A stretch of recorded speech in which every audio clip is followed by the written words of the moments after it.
Do you want to relax? Are you having trouble sleeping or focusing? CBD reduces anxiety, chronic pain, seizures, PTSD, depression. Try our CBD gummies or chocolates. You will be very satisfied. Visit cbdcollections.net. cbdcollections.net. cbdcollections.net.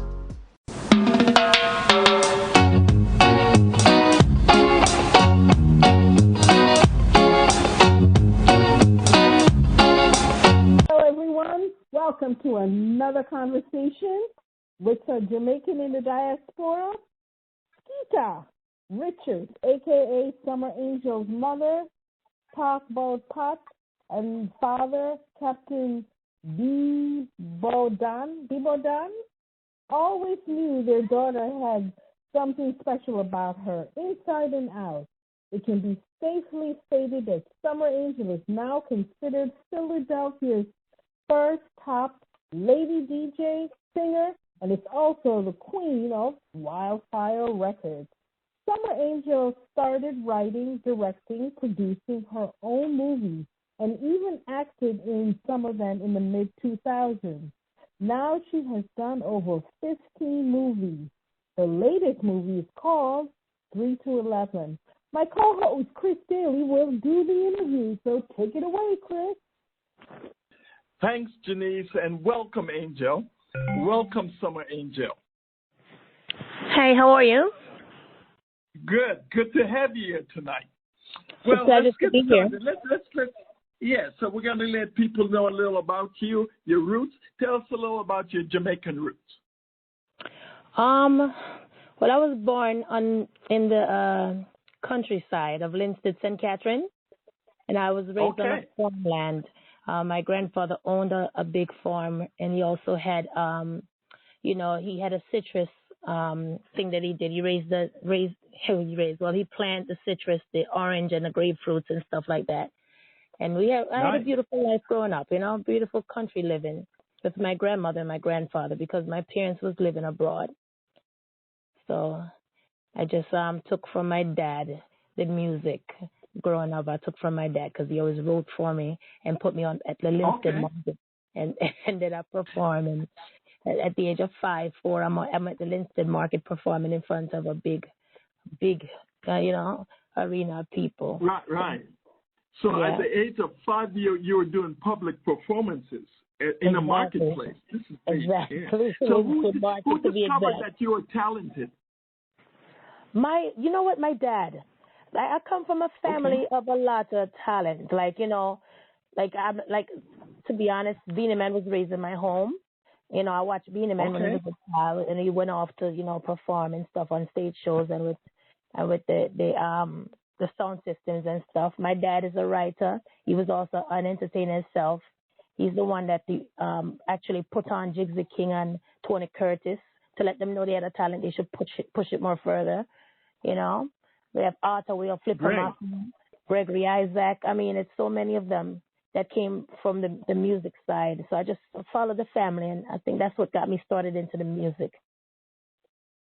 That's really good. So your dad was there to nurture the gift. How did you then, when you recognized it, to further develop this great talent of yours? I just took it up when I came to America, and I just still had it. I was still writing, doing poems, and I was always into anything entertainment was me. I did a lot of poems, and when you write poems, you can write a song because every poem can make a song. Right. And I done one studio in Brooklyn when I was in junior high. I used to sneak off with this big producer called Billy Slaughter, and he took me to Don Juan studio where I met all these big top artists, and I didn't even know who these artists was. As a young child, I'm in the studio with Dennis Brown. I didn't even know who Dennis Brown was until I'm driving with my dad, and they call his name on the radio saying he died. And I was like, I was sitting with this guy in the studio, So it was just amazing. I honestly didn't know who these big people were, but I was in the studio with them, and I just gravitated from everything they were doing, copy them, because I started off doing cultural, because Billy Slaughter was a Rastafari, so he liked the cultural music. Right. So I just started off doing cultural music, and so forth. So do you have any advice? There's young people are going to be listening to this interview. What advice and inspiration you would have for them to get started when they discover they have talent? To get started, you have to, number one, start believing in yourself. You have to believe you can do it first. And you can't take any criticism when you're starting off, because people are going to tell you you're not good enough. And once you keep practicing and practicing, everything else nothing else matters. As long as you practice and you aim for what you want, and just don't listen to anything negative people have to tell you, because you're going to hear that, and the negative things should push you to want to do better. Because with me now, I take every negativity and flip it around and make it a positive thing, So they can't listen to nothing negative. They got to focus, and they got to keep pushing. They got to keep pushing. No matter what people say, just keep pushing. And at the end of the day, you'll see the outcome of that. That's what I did. I don't listen to anything that people say. I just honestly went on stage, and I just believed in myself, and I give the best that I've got. And if it wasn't the best for them, it was the best for me, Amen. So one question, one curiosity that I missed here. How did you get this name, Summer Angel? What's the backstory on that? The Summer Angel is so weird. I think I was in elementary school. And they call me Summer because my music was hot. We'll be on the table, bouncing the table and making music. They like, that's hot, that's Summer. Okay. It started off there, but the name never stick until I was in junior high school. Junior high school, everyone just started calling me Summer, because at lunch break, you're playing on the table and doing your little beats and stuff. Because them and Little Vicious was good, and Little Vicious used to have that DJ that did the beats with his mouth. What's his? Little Vicious song. Yeah, kind of thing. Yeah. Yeah. So we was all doing that stuff in that time, and hold on, and that's what really got me the name Summer. But Summer Angel now is really Summer Love Angel, because Billy Slaughter, they had a sound called Love Angel sound in the Bronx. So they put me, every artist have a song they sing on. So that's where the Love Angel come on with at the end of Summer Angel, Summer Love Angel. And that's how I got the name, actually. It was kind of weird. Okay. So, boy, this is great. This is a great start that you have on, and you migrated and you're doing your thing here. What would you say the focus of the kind of music you produce? What do you call, what genre would you say that is? I would tell you this. I called when I first was writing my music, it was just Lady Saw type of music, that raw dancehall, Everybody wanted to be like Lady Saw because, they were the top girls when I'm coming up. The music I do is a mixture of everything. Honestly, anywhere can book me, because you want cultural, I got it. R&B, I got it. Rap, I got it. Dancehall, I'm the girl for it. So my music, I'm just universal. Anything you want, you can get. You can't just book me and say, okay, make a book Summer just for some, even gospel. You want gospel music? I got it, So you're going impressionable to hearts and minds? My music is good for the heart and mind, because everything that I DJ, sing, or rap, you can relate to. I make music that's meaningful and that can suit you for any time. If you're lonely, if you're happy, if you're sad, you got it. Anything, all my music have a fit for any mood you're in. And that's why I think people gravitate to my music, really. Great. You're all-purpose, all-genre type of person. So how do you syndicate your work? You do, individual performances, but you seem like you do some DJ work also. Tell us a little about how you get your name out there. The way I got my name out there is when in Philadelphia, they had a radio station. That's when I started in Philly, actually. They had a radio station, and the guy took my album, and he had it on rotation 24 hours, and people were listening to it. They loved it, and I started getting shows at the convention centers. I performed with Yolanda Adams, MC Light, Beanie Man, Lady Saw. I mean, just because of that rotation I had, everyone was listening to me, and they wanted to know who that girl was, And that's how I mainly got started off, as becoming Philadelphia's first lady dancehall. Everyone started booking me around the world just by my music and my album that they released. That's wonderful. So is there a show what's the most memorable show you remember doing? Memorable show. There's so many of them. And its particular star with Be the Man or anybody else like that you did with it? I performed with Meat Mills. I was on stage with Meat Mills, and I think, you know who was there as a Jamaican artist? Wayne Wonder and those people. But Meat Mills show, because it was up in the bushes and the people never knew who I was. But when I went on stage, oh my God, it was crazy. It was crazy. And the energy that I got from that show was really, really good. You know, Meat Mills, the rapper, everyone should know him. That was before he even really blew up to the height where he is. That show, it was so much energy that the audience gave me. It made me feel like I could just keep doing it. You know, they just give you that feeling. I think that was the energy that you're feeding off of the audience's energy.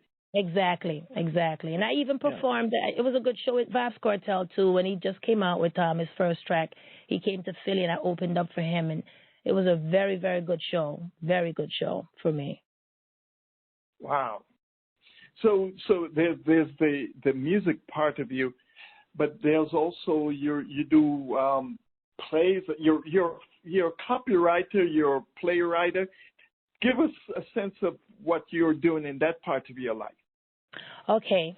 What happened with me in the music? Because, like I said, I have an album out. I did a lot of shows. I'm actually Philadelphia's first lady of dancehall music. But I have a broken heart for music based on the reason that I was trapped in a contract when I was younger. And, you know, I had a record deal through Jive Records because I did a song with a lady from Bad Boy Records called Gina Thompson.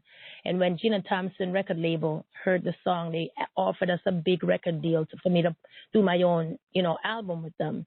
So when we took the contract to my record label, Wildfire Records, they kind of turned down the deal, thinking that we were getting more money out the deal because it was such a big company.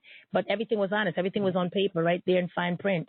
But he never really took the deal, and he kind of turned it down. So I thought that was my time. That was the door, because I worked so hard. And who in their mind get a contract through these big record labels? It's like a 1 in a million. I think that was the door for me. So when he turned that down, it kind of broke my heart. And I just started writing. And I write my story. My first story was called Living is Hard. I had Bob Marley, best friend, Cat Marley. He passed a few years back. He was one of the lead characters, and the show Living is Hard went viral because that was when DVDs and CDs was very popular. You know, and they would burn the DVDs and sell them on the streets. And I sent hundreds and thousands of copies all over the world, England, New York, all over. It was so crazy that I actually took a camera and shot a movie, and it was everywhere. It was amazing. So that what really got me started saying, oh, I could do this. There's money in it. It's good. They like the concept. Okay. And, you know, that's exactly how I got started off with the movies. Like, encouraged me to want to do more movies, you know? Right. So you have the gift, not the stuff. You can sing, you can do movies, and you actually do the writing of the script, right? Right. Yeah, I'm the writer, director, actress, the producer, the editor, everything. I rap it. I put it in the streets. I put my movies in my trunk. I got started off putting my music and all my music and my movies inside of my trunk, and I drove them from Philly to New York to. I'm all over till they start bootlegging it, and people would call like, "Summer, you know you're in England. You know they got your stuff in Jamaica." I'm like, "Oh God!" But it was so much money to be made. I made so much money off putting my movies in my trunk. You know? Wow. Yeah. So the Nigerians have Nollywood, and we have Summerhood. Yeah, it was crazy. Nollywood actually accepted me because I was in a Nollywood soap opera called Family Secret Soap. And I was based off, I started acting in a lot of African movies. That's how, when I first did Living is Hard, I did another movie called My Girl. That's my second movie. And not even to say, but Living is Hard was the first full Jamaican movie on YouTube. That was the first full movie. But, you know, YouTube started after these years, started blocking you because of the songs, like the copyright. So when they blocked Living is Hard, I took it down because I was nervous. I'm like, I don't want no one to come after me after my copyright. So I took it down being paranoid. And I was like, oh, I'm so stupid. Why didn't I just mute it or take the daggone song out in the edited part and leave it. So all the views I had is gone, and I re-upload it again. They blocked it again, and I'm like, you know what? I'm just gonna take it off because it was too much problem with YouTube. But that was the first upload, full Jamaican movie. When I put that movie up, everyone kept calling, "Hey, Summer, all my movies are 10 minutes and 15 minutes. How the hell did you get your movie on for a whole hour and a half?" I said, "I don't know. I pressed upload and it took it." And I was like, "Oh, it took it." So that's great. Yeah. So tell us now how, if you have a channel, share with us how people can get access to it. I have a YouTube channel called Summer Angel Production. They can get me just Summer Angel Production. You can even look me up, put Summer Angel Movie, Summer Angel Jamaican, boom, I'm there. You'll see all my work there. Like I said, all my stuff that I had up before, YouTube got so strict, because they're very strict now with copyright. All my stuff was up in like 500,000, 600,000, 700,000 views. Now I have a lot of competition now because guess what? Everyone can afford a camera and everyone is doing the same thing I'm doing. So the competition is very, very tight out there. And the algorithm, you have to keep posting as much as you can and putting contents up. And I try to give good quality, not just to film. What I've seen a lot of Jamaicans doing now is just filming a movie and just putting it up. Every other day they're putting a movie up, but they're just doing it without even writing, going over their lines. They're improvising. But when I'm actually writing, we're studying, we're trying to get good shot, good lighting, and everything. So that's the difference with my movies. It's not just a raw upload. It's a real. I'm trying my best to give you the best I can to match what the Americans are doing. Not the Americans, but what the industry is doing. I'm trying to match the same quality. Right. So how can tell our audience how they can really support you, because you're such a talented young lady that we really need to get behind you and support you. How can they go about supporting you? I would love them to. The only thing I would like them to do is watch my movies. That's all. I'm not even asking for them to buy anything, but they watch my movies on my channel and try to watch the commercials. If you see something you like, when you buy it, I'm getting paid. I also have my merchandise right there. If you're watching my movies on my channel, I have my coffee cup, my mugs, my hoodies, masks, anything you want. I have it on my channel. Bags, T-shirts, everything. So watching my movies is the best way you can support it, or share. Yeah, the least they can do is just watch the ads. That's the least they can, because we're not charging anyone anything. As long as you watch the ads, and if you're interested in the ads, when you click on the ads, we get paid when they even click on it. And even better, if they even purchase something, you get paid that way too. So leave a comment, subscribe, and share. Pretty much that's it, I have a movie out right now that I uploaded around my birthday. It's called Sticky Situation. It's a TV series, but I put it up as part 1, 2, and 3 in one video. And that one is doing pretty well right now. We're going into 200,000 views, and I uploaded about the end of September. We uploaded that, yeah.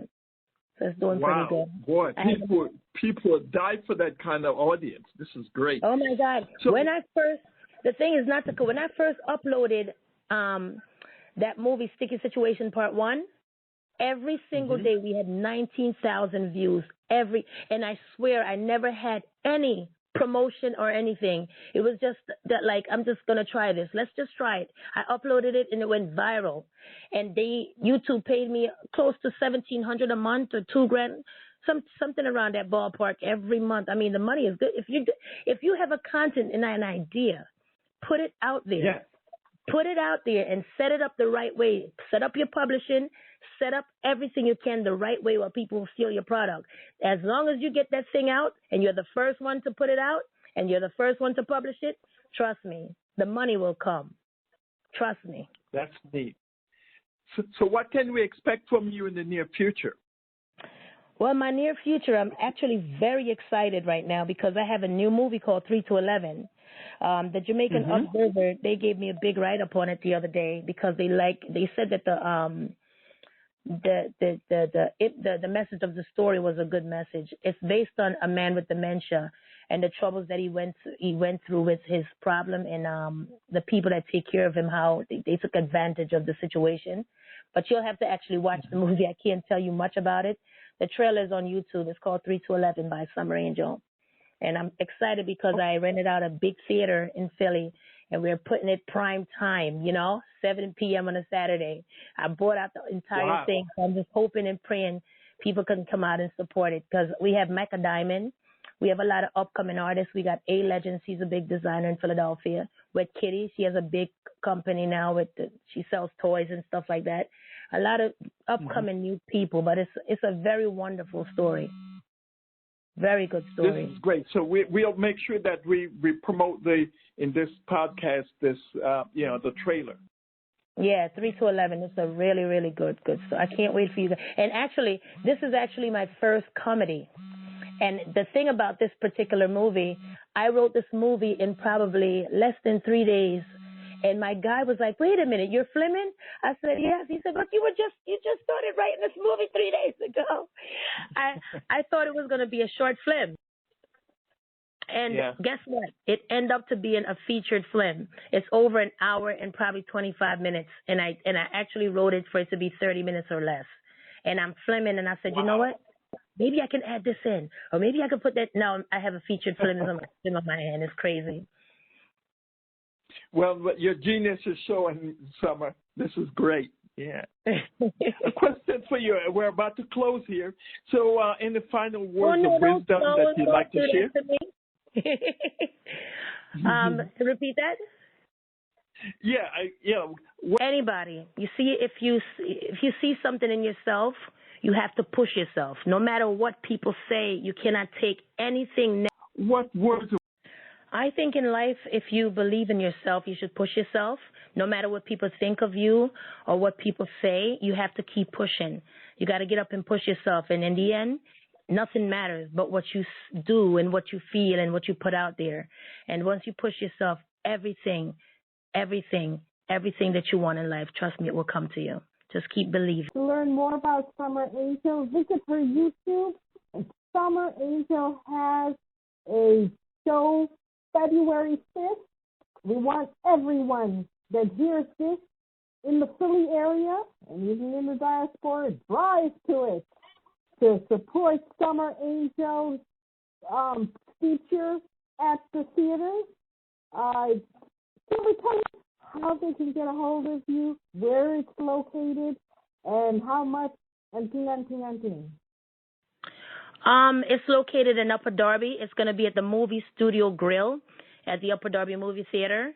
It's 53 South 69th Street, Upper Darby, PA 19082.